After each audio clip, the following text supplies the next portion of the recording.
Okay, welcome to Real Estate Inspired, the podcast that helps you win in any market. I'm Shane McGraw, and I'm Lesa Say. Okay, and we're here as your co-host to guide you through the world of real estate investing with real-life experiences, educational insights, and the conversations that matter. There's some conversations that need to happen right now, right? Absolutely, 100%. Whether you're new to investing or making a comeback, we're here to make it easy and enjoyable. Have questions or a deal to discuss? We want to talk about deals. We love deals. Reach out to us anytime, and let's jump into this episode. Let's do a segment called Should We Buy It? Come on. All right. So I ran into a deal, and I want to know, should we buy it or should we? Let's be clear. I've not seen this deal. I know nothing about it, so we're going to figure it out together. No, and I purposely kept him in the dark because I didn't want you to think about it. I just wanted your gut reaction. Okay. So I came across this deal. I'm not going to share the location because this is the sucky part. I'm going to tell you. Oh, no, I'm going to tell. No, I'm going to wait till the end. Okay. Let me set up the stage. Okay. So it's a fourplex. It is a fourplex townhome. Okay. What does that mean? It was listed for lot line townhomes. Is that what you mean? Okay. Yep. And each unit had 2 parking spaces. Okay. It was renovated. What was that? 2 off-street parking spots? Yeah. It has its own parking lot. It has 4 units and its own parking lot. And each home has 2 parking spots, no garage. New roof, new windows, sliding glass door, all the exterior been updated. Okay. Just interior outdated. They listed it for $1 million. Okay. I was looking at it as a condo conversion. Well, I actually wanted to look at it for 2 if I was going to do a condo conversion and if I was going to just keep it as a rental. So I thought, these are little conservative numbers. Okay. So it lists for $1 million. I thought, location, I should try to go for 900,000. Probably I would set somewhere between 950, but I just, for this sake, for you, 900,000. Renovation, this was high because these are just interior. And if I was going to sell it, I would want to make it look really nice. So 25 for each. Exterior, not very much needed. Okay. My game plan was each unit could have sold for 400. But I was being conservative with this market and did my numbers on 350. So if I was going to sell 3 of them for 350, I would have then netted 1.4 million. And then I would have kept the the last one for a rental. Or I would have just planned B, said, okay, let me just keep it. If I bought it for 900,000 with taxes and insurance and a rate of 8.25, what would be my monthly payment be? And how much rent could I get? So my monthly payment would have been $6,228 and my rent for 4 units at $2,000, which is the cheap side of things. I would have had 800. So based on this information, what questions do you have and should I buy it? Okay. So I'm trying to decide if I think my friend Lesa should buy it. Yes. You're purchasing it right now for 900, just to make sure I got to understand. You're going to make an offer for 9. It's listed for just under $1 million. Mm-hmm. You believe it's going to take $100,000 in renovation, which is $25,000 per unit, and they're only interiors. Yes. Okay. And your thought is that as a disposition, you could potentially condominiumize them and sell each individual one as a primary residence for someone to come by with an HOA, right? Correct. So you'd have to set up an HOA, condominiumize. How long would that take and how much would it cost? So it's you would take it about 9 months, and I'm fairly new to this process, and I have a mentor, which we're going to talk about mentors. And it's going to roughly cost me about $5,000 to do. Well, so it's time served while you're waiting for the thing. You can rent it, so it'll debt service. So I like that. Current rents are $1,750. Undervalued. Current rents as they sit now are $1,750, and you think you can value add it to $2,000 a month? Oh yeah. Is that after the remodel? No, it should be two. As it sits. Yeah. There's only one vacant, and this is the vacant property. Okay, so we got 1750. The most important thing with this one is I would want the plan A. And the only reason why I'm providing the plan B is because I like to always have a plan B. That if I was going to get stuck with it and I couldn't do the condo conversion for whatever reason, what would happen to me then? And that is why I'm providing those numbers. Well, I'm a fan of, I like the idea of, buying them and then selling 3 and retaining 1 with no debt. So then you could take that debt and you could strategically look at the rate the rental rate, and you can decide how much debt you wanted to take because debt's not taxable. And that's always nice. So you can say, well, maybe I'll do 50. Like one of my goals is to own as much real estate as I can and to have 50% equity. And then I want to tie up 25% of equity in some kind of an equity line where I can get access to the liquidity that's in there. Real estate's illiquid in nature, but I want to have a healthy debt balance where the real estate doesn't own me, I own it. But I think we should always carry debt because it doesn't get taxed. So in this case, you could essentially go grab 150K up, for your troubles and throw that money in your bank account, plus have a rental that cash flows. Just use your payment to build your barometer of how much equity to take out. So I kind of like that idea. I mean, I see why you would want to go that way. I like time and money deals where you just write a check and serve the time because it doesn't take, your time is the most valuable thing. So if you can pay someone else to do it, fudge, I actually think it's a great deal. I think it's a great deal. And if you got stuck keeping it, I mean, can you tie it up on a feasibility and see if you can do the condominiumization first? Oh yeah, 100%. That's 100% what I would do. So I'll tell you what happened with this one. And I'm glad that you decided that yes. So the answer for you is, should I buy it? Yes or no? I would say if your purposes are to either hack your way into a cash flowing rental or get the value of fractionalization where 4 units pay for 1 debt, and cash flows, yes. Yeah. Okay. So I too thought this. I, of course, talked it over with my husband. He's like, yes, let's go look at it. I, as you know, still are on crutches and I wasn't feeling the best. And I'm like, this is $1 million. It's going to go over this weekend. We're going to go look at it on Friday. Guess what? It went pending in 5 days. I looked last night and it was pending. So reason why I wanted to share this with you is I was so excited about it. I was like, yep, I'm going to see it on Friday. I didn't think the market was going to take it. And guess what? It's already pending. It's not pending inspection. It's not pending feasibility. And of course, they wouldn't tell me what it went for. But it just shows that people are finding deals and taking deals within this market, and you can't sit on it because this would have been a great, in my opinion, great deal. I purposely am not sharing the location, just maybe that they... Well, I'm proud of you for a couple of reasons. In today's market, because it costs so much for the debt, you have to be more creative on how you buy the asset. So looking at this, I'd see a lot of people might look at this and they'd see it come up over on the MLS or whatever, and they'd say a 4 unit. Okay, cool. And they wouldn't even have the mindset to say, could it be 4 1 units? Right. But if you know zoning and location and you at least have a warm fuzzy that it's possible, then you could go and pay an expert or do the do the due diligence to find out if it could fit that condominiumized. Absolutely. Good eyes. I like it too. Yeah. So if you I think there's a lesson there that when you see something, you act quickly and then decide slowly. That's the key thing that I really wanted, that I learned. And I just kind of got in the mindset of like, oh, it'll be there in a week. No, it wasn't. I should have just put an offer in it, wrapped it up with a feasibility or an inspection or something, and then gotten out there. So it just kind of was a lesson, because when I had to tell my husband that it was pending, he's like, oh. And I'm like, I like it. I like it that it has adequate parking. I think that's really these are all 2 bedrooms. Mm-hmm. So 2 bedroom, 1 bath. Yep. I like 1.5. They're all side-by-side units, Ramblers? Side-by-side town. So the living is up and the kitchen's down. Is that how it is? Bedrooms are up and kitchen and living room are down. Yeah. Yeah, with 2 parking, which I thought was great. It has fireplaces.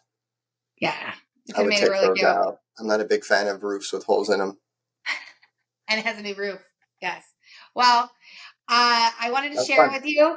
See That's what I'm fun. doing. If you see any that you like, that should we buy it or should we not? Let us know, because definitely Yeah, look I at. have one that just came over today, and I'm curious. So I'm looking at 3 this week with my son. Oh, here's a cool thing. Let's Yeah. talk about real estate as it relates to being a parent. Oh my God. Yes. Okay, Yes. so I have a friend. His name's Mike, and his dad and him are like partners. And his dad's kind of the old timer that's been doing it for a long time, and his dad did it before him. And they ran their main business, which was like a fuel company, and then the dad taught his son, and his son kind of worked at the fuel company and then did the real estate on the side, just like his dad did. And then the third generation, which is my friend, um, you know, the his dad Dave is more like my mentor. He's just someone I look up to, and really just a man of Christ and just a wonderful human. Lucky to know him. But he has been teaching his son, and so now my son is coming. He's 18. He's got a hunger for real estate. He's really decided that's his thing. He's watching YouTube videos for fun, trying to learn how to wholesale. And so I sent him to his first property walkthrough the other day. Yeah. And I had him take pictures, and I was kind of teaching him how to think. And I got him, he jumped on a Zoom, and I had Amber on, and we were like showing him how the math worked. And what a wonderful thing. Yes. What a wonderful thing to teach your kids that there's a different, that there's, the school system just doesn't tell you that that's what they tell you to get a job and to, go to college and all that stuff. But, get that. Yep. To learn how to save your money. Mm-hmm. But they don't really teach you this idea of like, what does money do when it's invested? Right. And what things do you invest in? So I got to tell them, like, we like ramblers, we like small units like this. We like these kind of roofs. We don't like these kind of roofs. We like these kind of properties. And he was kind of walking it. And then he got to drive, and he walked around the whole property and looked at all the neighborhood. And he called me. He's like, okay, so the neighborhood's a little rough, but there's some nice. So he was like talking to me about real estate. It was so wonderful. That's so awesome. My dad was like, oh. That warms your heart, because, like, yes, that it can really help him in the future to do it. It's kind of been challenging me because I'm trying to teach him in the most simple way that he can get the biggest, the concept of it all. So I'm like having him read little books and articles and things like that, and it's really making me think about how to make something that seems like it's big simple. So it's been really good for me, just trying to, when you're going to teach, you learn. Yeah. Yeah. And it's awesome that your children have the opportunity to learn from you, because you and I had to figure it out ourselves. Yep. And then we had to find a mentor, find someone that we looked up to try to learn from them, because I don't feel, at least in my opinion, that real estate was encouraged or thought as a way to have a successful career and have things for yourself. That was never talked about at all. It wasn't really like, so your parents didn't do any real estate until after you did it, right? Yes, correct. Yes. No one talked to me about real estate. I had to figure it out myself and learn. And none of my friends were buying. No one was buying. It was just my husband and I trying to figure it out and do what we can. So it's really important to have someone that's a mentor like you that has been really successful. So I was thinking about our podcast that we're doing here, and I think when we were planning and talking it through, you and I were trying to figure out, like, what our goal was. And I think we both decided that we wanted to inspire people to participate in the real estate environment, because it was a great extension of, it's a great part of building wealth. Now, we're not arguing that you have to do it full time like we do, but we're arguing that everybody, no matter what you do, should have, some kind of a mindset towards buying and holding real estate as part of their retirement plan, as part of their wealth building. And this idea of, like, maybe buying one and then living in it for long enough to kind of get to the other side of the math, and then buying the next one and letting the first one help you pay for the second one. And, the Millionaire Next Door philosophy, if you haven't read that book, but there's an idea where no matter how real estate works in your life, understanding it would be wise. Yes, right? Absolutely. So how does one do that? I wonder if our audience are goal setters. I wonder if they have ever sat down and said, let's pick a length of time and let's map out a plan and say, hey, this is what would it look like if money wasn't an issue, and if reality was, if anything was possible, what would I want it to look like in this fixed period of time? And what I've been thinking is, I try to do like 3-month blocks and just push myself that far, because it's not so far that I can't see it, but it's far enough away that I can work towards it. Does that make sense? Yeah, I would love to. I want to hear how you do it, and I'll explain how I do it because I don't do Okay. it that way. So Okay. continue on. Okay, so you do So 3 month blocks. I think what I was trying to tell the audience, if they're listening, is you should have goals. And if you don't have Yes. goals, you should literally figure out a way to go do it. Maybe you grab your wife and you go to a hotel and you spend a day just, not distracted by technology, and you got a notepad and you say, hey, what do you want out of life? Yes. Talk about your health. What do you want that to look like in 5 years? How much do you want to weigh? What do you want to look like? Do you want to be fit? Do you want to be, because you can make the decisions today that would lead to that. And that's the whole idea of like this visual of what you want it to be. And then how do you break it down into small parts? So I think there's like 7 areas personally that you should kind of like look at. So if you're writing this down, I would say family. Yes. So family, good questions for your family are like, do I want a family? Yep. Okay, we have a family. What do we want our family's, culture to look like? Which seems kind of weird, but you do business planning, but you don't do family planning. I mean, I think they both have a role. So faith might be one of them. Like, what do you believe, and can you defend it? And can you? I mean, do you have wisdom in your faith?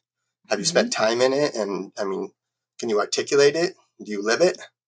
What does your faith look like? It doesn't have to be a religion per se. For me, it's totally Jesus, but it could be that whatever for anybody else. Your fitness, your friends, maybe. Yep. Your friends. What is it about friendships that matter to you? How many should you have? Like, I don't know. Have you ever like thought about it? Like, how many good friends should I have? I only think you need 3 or 4 solid, and that's all really what you need. Like real, true, ride or die friends. Because as you grow and your family grows, your focus is, at least in my opinion, my husband and my kids, and work, and I don't have time for all the fake nonsense. Like I want a friend that I may not call you for a week, but when I do, we can talk like we never stop talking. And absolutely, that's my personal opinion. 3 or 4 solid, and I'm good. That's all I need. I agree. I told my daughter she had too many friends. I was like, you don't have any friends if you have that many friends. Yeah. You're too Quality versus wide, not deep. quantity. I think, everybody has a different number, but if your relationship needs to be wide enough to, have different perspectives and different talents and different people that surround you. Yeah. But it needs to be shallow enough that, narrow enough that you focus your best efforts into less people. Yes, because absolutely. You can only do so much. So, and then finances. Finances are a really good part of life, right? Yes. So, how are you going to make money? How much money do you need to make? What do you need? What's the perfect number that you would make in a year where you could meet all your cost of living expenses? You can meet all your savings expenses. You can meet all your investing expenses, medical, dental, vision, all the things. Yeah. How do you do it to where each year is better than the last year? You engineered it on purpose. I love that topic personally. Especially if you're married, because a husband and wife have to figure out how to have the same business plan and have different goals, but still, approach them differently, but still working towards the same goal. Okay. Absolutely. So what was the other one? So I did fitness, I did faith, I did family, I did friends, I did finances, and fun. Yes, thank you. I say vacation on mine. On vacation, like how many times do you want to go on vacation? What does fun look like? Some people would argue that you should engineer the fun into your plan before you engineer the other stuff. Like, what do I want to do? What's this life the experience of life going to look like? Am I traveling? Am I hiking? Am I touring? Am I enjoying? Like, there's lots of great experiences to have, and you should probably ask yourself, what do I want, and how do I get there? Yes. Right? So I think we should all have a goal. So in real estate, I think you need a goal too. So what's your goal? Could you in the least amount of words? What do you think? In the least amount of words, I would say I have 3 goals. I have family, fun, and work, and I each have, because I like attainable, achievable goals. So I have one goal for each one of theirs for every single year, and then every month I track it to see if I'm on that target. I might have like my work one has 3 major goals, but it's one main goal, if that makes sense. So just so you know, I've already done my goals for next year. I am a goal setter to the T. I get excited and love these. I have them written out in my computer where I can see them every single day.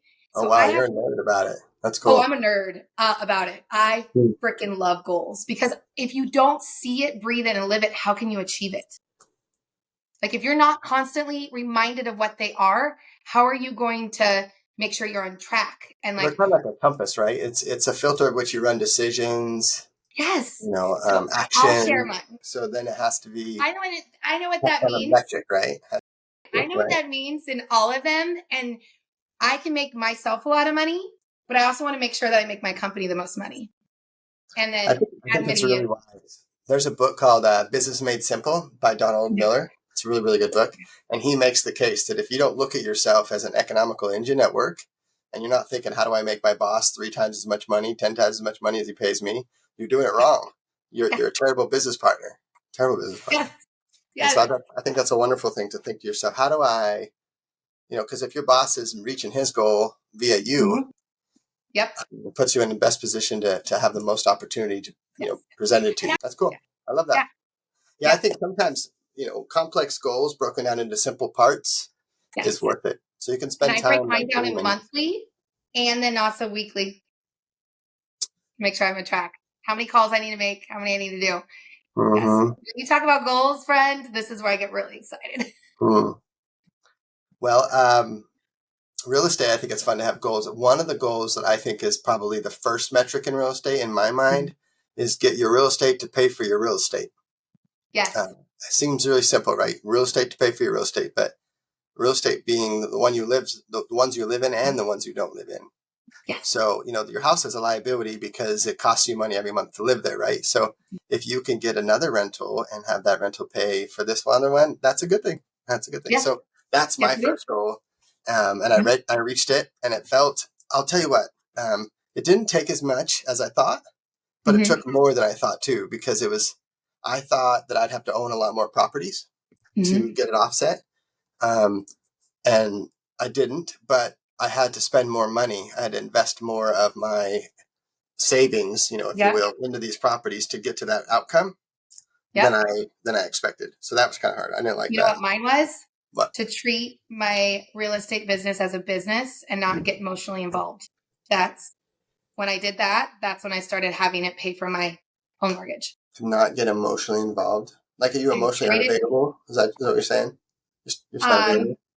I was emotionally allowing me not to treat it as a business. If someone didn't pay me rent or if I was too nice and I needed to get removed from being a landlord, to be honest, I needed property management because I was being way too nice. And any sob story you would tell Soak and I, we let it happen. And I wasn't treating it as an income producer for me. And that's when I switched and said, wait, these Yeah. people don't care about mine. I need to care about this as a business. It's not me charity all the time. Yeah. Yeah. Yep. I think we all need to recognize that it is a good math equation that has to work. Otherwise, it's not very fun. It's not serving me if it's not making sense. And then why am I doing it? And I just thought I was helping several people. And that's what I should do is just continue to help. I'm blessed. I can do that. But at the end of the day, it wasn't what I should be doing. So it took a lesson for me. Yeah, good point. Good point. Yeah. That's a good one you write down, I think. Mm-hmm. When when you buy this real estate, you become a steward, right? You have to steward over it and manage it and look over it and protect it. And even if that is from you, Yes. which means you got to remove it's something, Treat it as a business. I know you really well. So I think when some people think, take the emotion out of it, not taking the human out of it, just the emotion, No. there's a difference. Yes. You're rooting for everybody. You're proud of what you do. You're proud of what your asset means to someone. It's their Yeah. home. Like those things are there. And the human part is solid. Yes. It's just the emotional part where you make exceptions to the rules Mm-hmm. so that you can help people along their way. People who need exceptions to the rules oftentimes need another exception next week. And it's just the truth. So you have to figure out that balance. And everybody has to go through it, I think. Yes. I think I everybody think you should. might have gone through it too. Wow. Build your character. It does. It does. It is definitely a character building. Yeah. Definitely. You learn a lot about yourself. Yeah. Yes, 100%. So Cool. continue on with your goals. Yes. Well, I just think everybody should have a goal of owning real estate that Yes. owns all your real estate, just pays for it. I think if you can get there, it frees up, like, Okay, so most Americans, their biggest monthly expense is their mortgage, and their biggest debt is their mortgage, right? Yep. But also their biggest asset is their mortgage, right? So it's just like real estate is emotional in nature. It's got some things to consider, but if you can figure out how to steward over real estate that'll pay for itself, because a lot of people say, like, when do you make the money in real estate? When you buy it, right? That's what they say. Yep. I would argue you make the money when you buy it, but you realize it by how you manage it. Like, that's the cash flow. And then the cash flow is what kind of feeds the machine. Yes. And gets you So, motivated to do it more. what's that? And it gets you motivated to do it more. Like the more, when you start seeing it work for itself, you see what the potential could be. And then your goals could be bigger. Absolutely. 100%. Yeah, I've been praying about it a lot. I'm really trying to figure out, like, I've been auditing all the expenses. I'm just really trying to tell myself the truth, the updated truth, because lately everything has gone up. I don't know if there's like some kind of crap in the water where all the people who offer professional services just got in like a room and decided to raise the cost of their, yesterday's professional service is now not as good or something.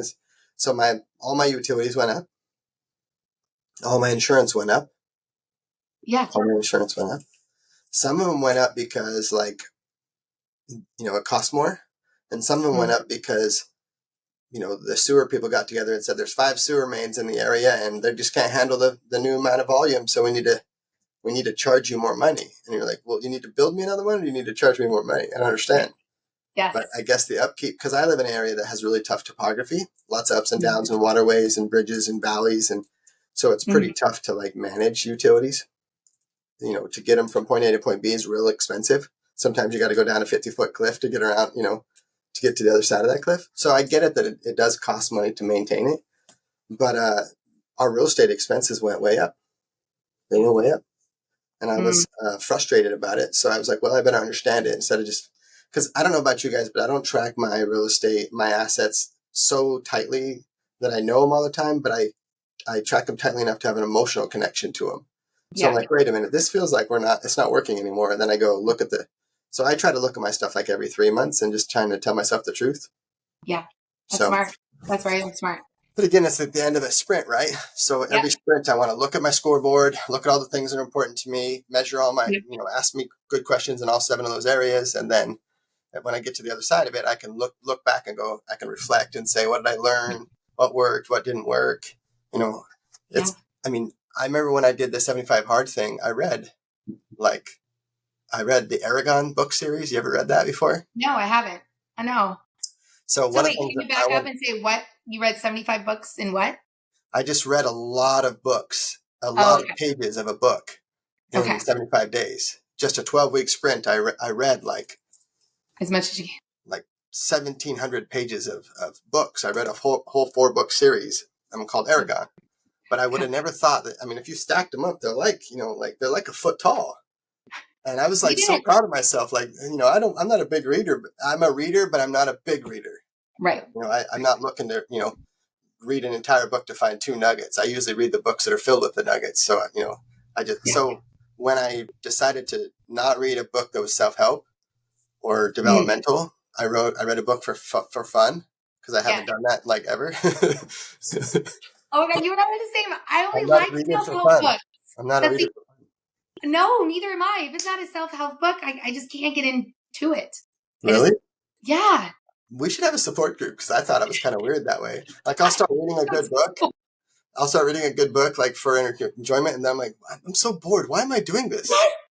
Yes, I'm like, I'm not gaining anything out of this. I don't need my memory to fantasize about something. I don't need it. Give me something that will help me or my family, and then I'll read it. 110% that way.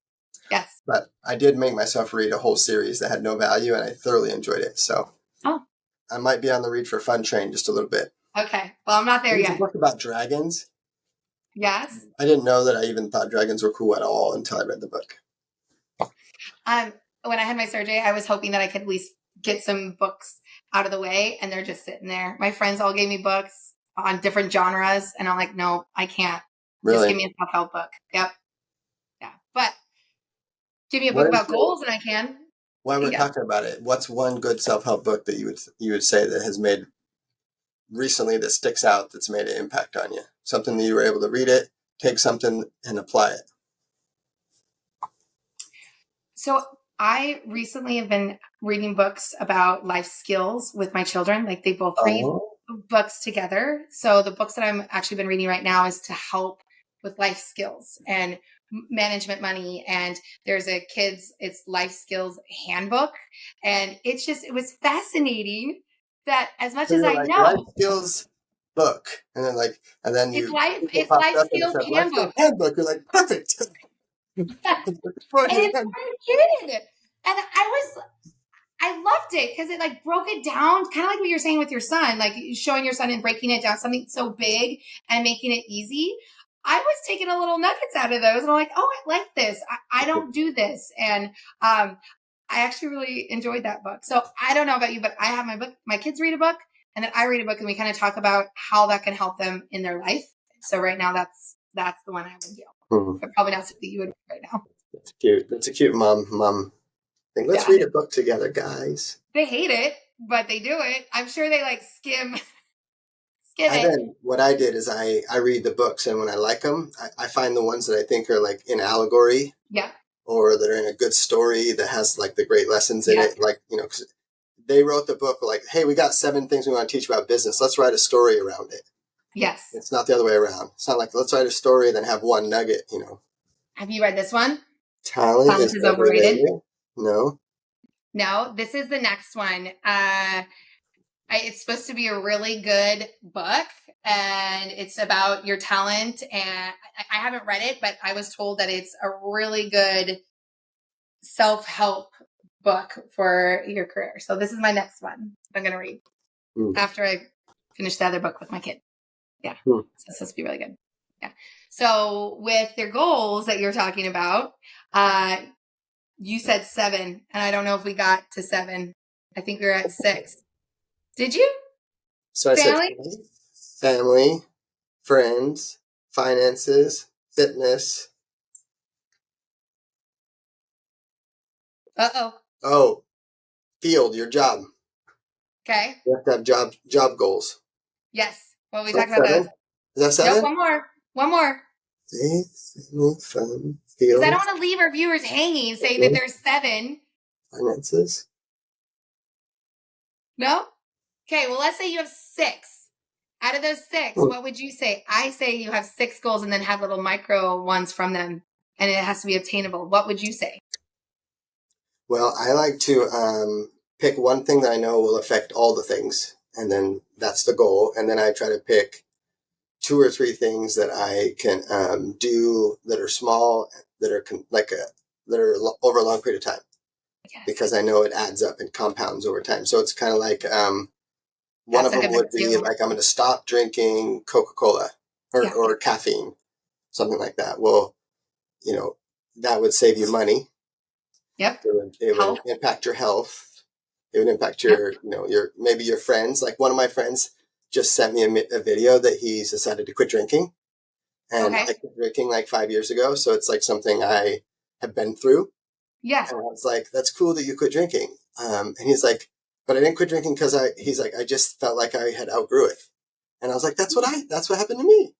So I was able to kind of respond back to him and just explain to him, you know, sustaining from something taught me a ton. Yeah. It just taught me a ton. So I think you should try to sustain from things, even if it's temporary. It doesn't have to be like a permanent sustainment, but you know, it's not a diet. It's a removal of something that you want to see how you feel without it, or see how your life is without it. So it could be a routine. You add something to your routine, or you take something away from your routine. Or it could be a practice or a discipline, you know, or you could sustain from something. But usually if you pick 2 or 3 of those, they reach the big goal. Yes, absolutely. Have you read The Compound Effect? I'm sure you have. Oh, yeah, by Darren Hardy. Yes. Mm-hmm. I love that book. That's a really good book. That is a really good book. One thing about Darren Hardy and that whole group is they all are kind of subscribing to the same big philosophy. Yes. And I would say book and gold type thing. Mm-hmm. And that's the one book that I've read multiple times, because that's also another thing. If I read one book, I don't want to read it again. And that's one book that I like to repeat because I think it helps. hearing things Let's again. say of all the books I've ever read, that might be one that I think should be an annual book. Yeah. Like, I think if you read it all the time, I don't think it would ever serve you wrong. I think it's similar to the Bible in nature, where each time you read it, you'll get something different out of it.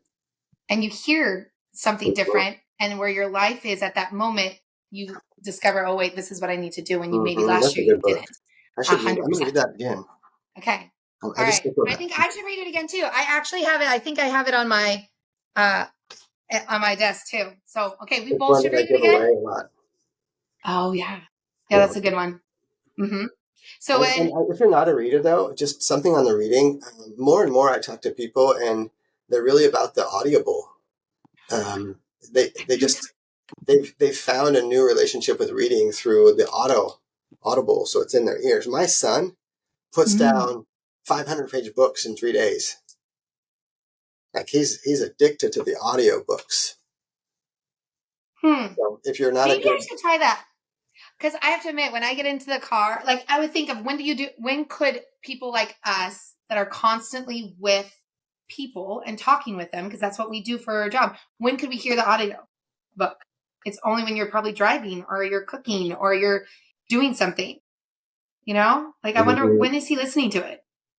Well, I think he does what I do. You just wake up earlier. Mm. You got to steal Yes. time, not Yes. take away from something you already have. You got to create. I had to create time for learning because I just couldn't figure out how to work it into my life until I woke up earlier than anybody else, and then no one was trying to take that time ever, and no one wanted to join me. If I call my friend and go, "Hey, you want to work out at 5 a.m?" They say no. It's a lonely part of the time of the day. No one wants to be doing it. That's like the busiest time at the gym is 5 a.m. That's where all us 40 plus people are. It's always busy in the gym at 40. That's for the I only tried time. to do 5. 5 is a little too early for me. I like to sit around for a little bit. I like to wake up early enough to have a quiet house, listen to myself, drink my coffee, pet my dog, relax. And then from there, I study a book, for 20 or 30 minutes. And then I go to the gym. So once I go to the gym, I'm all up and at it, and I can't really do anything afterward. That's that kind of productive. That's the calm kind of productive, because I got all these ideas from the gym, and I got to go and take over the world. Yes. Oh, this is a good reminder for me too. Hopefully the listeners will hear it and they will implement something, because I always tell my kids, if you just practice something 15 minutes a day, even if it was 5 days a week, that's 45 minutes extra a week that you had growth more than somebody else. And kind of like the compound effect, right? And I need to implement that back in my life again. So you're going to have to learn that too with your foot. So, okay. Yes. I think it's a great story to send us off at the end of our podcast today. I think part of us doing a podcast is because we want to hang out as friends. Yes. Just have a conversation and invite people into the conversation. Yes. I don't think everybody realizes the value of being in the right conversations. Just being in the right conversations. Proximity is incredible. It'll change your life. It's it's like a lifeline to a whole nother dimension of another reality that you never even thought of. And I could talk about that forever. One of the things I would love you to talk about is you're having a health journey. I mean, you already kind of have a health thing, right? You have a health thing. And then now you got this dang knee. Oh. And, you've been neglecting it, and you've heard it before. And, it's affecting the way you walk and the way you work and the way you parent. And you got a bum limb, sister. You're like an underdog right now. I've been an underdog for a little while. Yes. And you're an active person. So tell me, how's the headspace when you're going through something? I've seen you kind of be bummed and then go through surgery and right. Oh, you're so sweet. You're so kind. And everyone goes through things, right? And I hurt one of my legs. I tore my meniscus. I did PT. I didn't want to do surgery for multiple reasons, but I figured I'll just PT it. And unfortunately, it gave out, and it took my ACL and my other leg with it. So I had to have surgery. And this has been a journey that I didn't think I needed, but I've learned a lot about me. I didn't realize I hated to ask for help. That and I understand it now. Like I had 2 weeks, I had to be bed rest. I had some medical stuff after the fact, and I had to be sitting on my butt for 2 weeks. I'm a parent. I'm a mom of three, and I couldn't do anything. And everybody around me helped me, and my friends helped me. My mom helped me. My husband was amazing. My kids were amazing, but I didn't realize how it made me feel to need help. And I would love to give help. I want to be the giver. I want to give you everything. If you needed something, I'd love to give it. But to receive that So was really, you had to receive. yes. And And I didn't like it. and so not only do you have to receive, but you don't have a choice. Right? Correct. You're literally handicapped, so someone's got to help Yes. you. Yes.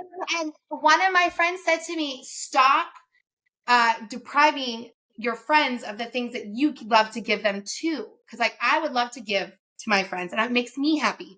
But I would say, no, don't come. You don't need to give me coffee. And they're like, no, we want to give you coffee. I love coffee. And they wanted to give that because they Really? knew Is that that why you're so excited about life? pretty much probably. But like I had to learn. So through this journey of getting better is I realized, okay, this is something about me that I didn't realize that I was not allowing my friends to do and want to take care of me, and that it's okay to need help. And I'm going to take that with friends, my work, and other things, because that mentally messed me up. I didn't realize how much that bothers me, but it's okay. I think that's also something that every one of us have to do when we move from young to old. Like you have to start learning to let the people around you carry a part of the table. I'm going to cut you guys all in a secret about real estate. This is a great ending, real estate. This is why I want you to be inspired about real estate, is because you get to work with lots of people. Yep. And when you work as a team, other people help you be successful. Yes. They help you. 100%. But there's a book called The Go-Giver. It basically sums up what you just said completely. It says, in order for one person to be generous, another person has to receive generosity. Mm-hmm. And it only works. I mean, you're robbing someone of generosity by not receiving it well. Yes. Yeah. So I love it. I wrote that down. It'll wreck your heart a little bit because you'll be like, dang it. But, helping hurts a little bit. So I just think you're doing good. Thank you. But you're learning that you have to there's some things you can't do the same way. And I bet you there's going to be certain things that you used to do that when you can do them, you won't do them anymore. Oh, 100%. Like maybe going to the office in a certain way or going to a certain meeting that you now can't. Or jump off something that I thought, oh, maybe I should jump off of. That it's true. And it's just part of life. But I 100% agree with you that you have to have a team to be successful in everything, your friends, your family, and in work and in real estate. So it's definitely been a journey, but I'm on the uptick. I'm starting to walk. I walk with a cane now. I'm sporting it. It looks good. Do you really have a cane? Yes, I have a cane. I would make fun of you so much if I saw you. Oh, yeah, the best part is I had a walker.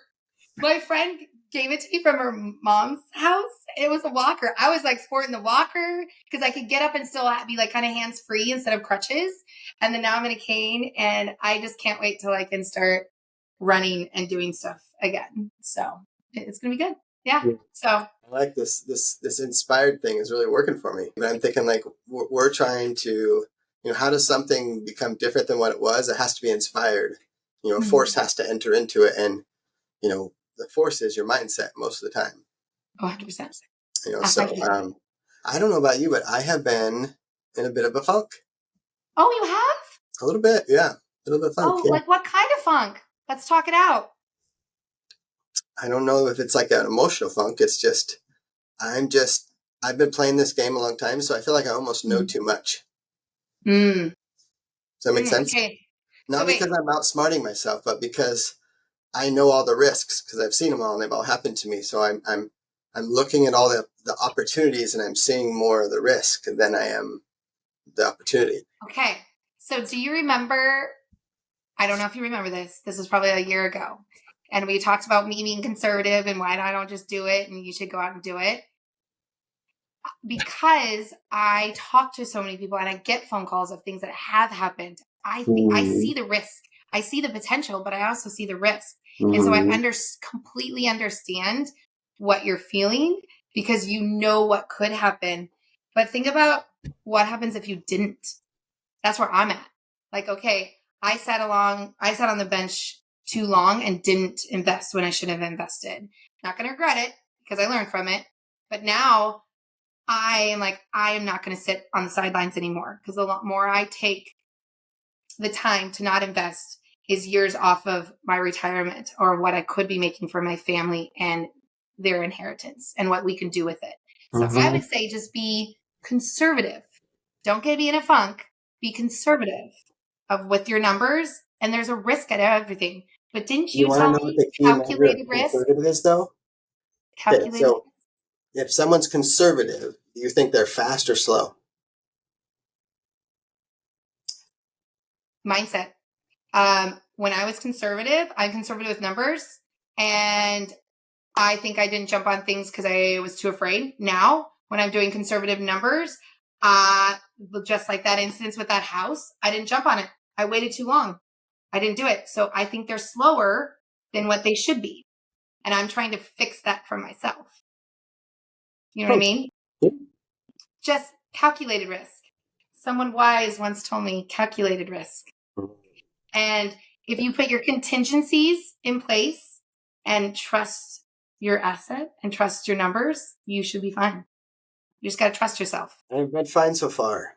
And I think that's Yeah. part of the thing is like, I haven't really, in fact, I've heard this saying that everybody thinks they're good until the ball gets moved, and then you got to find out if you're good, because Right. you almost have to start over. So I'm in a weird spot in my finances where I had so many projects for so long that I didn't have to wonder what I was doing because I already had 20 things to do.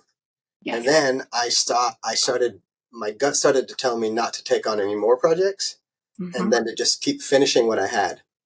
And so I've been doing that, and I've been finishing, and some of them require permits, some of them take longer periods of time. Yeah. So being patient is also like, sometimes you have to just wait. Yeah. You have to wait for the right deal. Well, it depends on what Right season you opportunity, are. right season. Yeah. Season where you're at in real estate. Like where you're at in real estate, you might still have some projects to complete and to finish. So your gut is telling you need to finish this. Someone that might be starting out or has been waiting, their season is they just need to start jumping and being conservative and trusting their numbers. But their season in real estate is just to start doing it. So it all kind of depends on where you're at, because we can't control the interest rate, right? We can't control the market, but we can control what we are investing in. And as long as we're making The only thing I'm going to take away from what you just said was, we have yesterday's debt and then we have today's debt, and that's because of the extreme jump in cost of funds. I mean, that if you're not understanding the cost of funds, it just changed a lot. Yeah. So, debt is going to be heavier, which is going to affect all the math down the line. Yeah. So my point, you're going to give the bank their money first. And yes. I'm learning that that's changed. Well, it's kind of cool. I feel very blessed to have some really great assets that have that lower debt structure where they're giving me the permission to keep buying because I have momentum, which is really great. I'm very thankful for that. But I'm also kind of trying to give myself permission to start over and think about a new economy. I'm closing a chapter and moving to a new one, and I'm trying to look at what's going on now and make good decisions. And I believe a lot of things.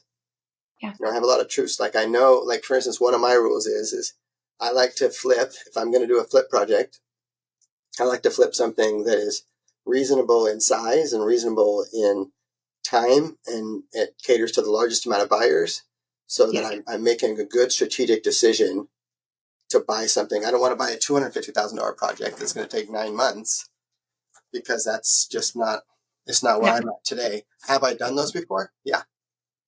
But today I don't think that's what I'll do. So I'm looking for smaller, quicker, like I looked at $850,000 flip. Yeah. 850 square foot flip. And I was like, that's about right. That's not too big. First time home buyer. Yeah. We don't have that inventory right now. If investors can make that inventory and help with it, that's what my first time investor should always do. First time home. First time home. Look at what's selling right now. It's the stuff that looks good. It's the stuff that is good. It's a nice product. The buyers are like, hey, this is expensive. I'm happy to buy, but I want something nice for my money. Yes. Yeah. Absolutely. So I'm trying to buy projects where I can make them nice. Right. Value add on it. I agree. Well, I hope when we talk next week, you'll have to give me an update on how you're doing and what you're thinking about with this market. I have 3 offers out right now, so I probably have a whole new disposition when we get on the call next week. See, I should have called you. So when we were doing that, should I buy it? I should have just called you and said, should I buy it? Instead of sitting around and waiting it to like make my leg a little bit better so I can walk the property. See, that's all right. All right, friends. So Well, it's always been a pleasure chatting with you. I had fun. So that's a wrap. This episode of Real Estate Inspired. Thank you for being part of our community. We hope you're feeling inspired and ready to take the real estate journey to the next level. Keep the momentum going, stay inspired, keep learning, and take action. If you have questions or a deal to discuss, we're here for you. So don't hesitate to reach out to us, and we'll see you next week.